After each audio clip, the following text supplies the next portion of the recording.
So என்னோடய wife தான் வந்து நான் இங்கே இருந்ததுக்கு காரணம். ஏன்னா அவங்க இல்லாமல் நான் வந்து இருந்தேன். ஸோ அப்படி இருக்கும்போது பார்த்தா வந்து ஒரு இடத்துலையுமே பார்த்தா வந்து நான் ட்ராப் ஆகி உட்காரும்போது அவங்க ஃபினான்ஸ்லாம் சரி, அதனால் உனக்கு பிடிச்சத செய்கிற, உனக்கு என்ன புரியுதோ அதை செய், உனக்கு பிடிச்சது செஞ்சால் கண்டிப்பாக நீ மேலே வருவ அப்படின்றது அவங்க கொடுக்குற ஒரு விஷயம் தாங்க.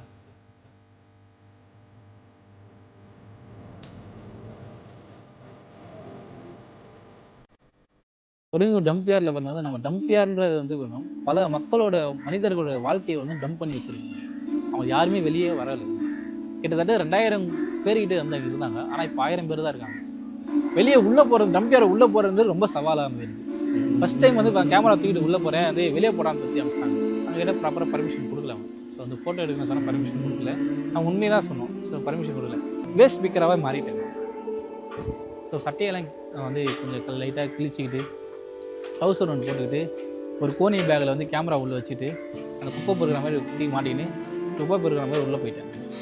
ஸோ உள்ளே போயிட்டு அங்கே இருக்கிற மக்கள்கிட்ட பேசி கொஞ்சம் கொஞ்சமாக பேசி ஃபோட்டோ டாக்குமெண்ட்ரி எடுக்க ஆரம்பித்தேன்.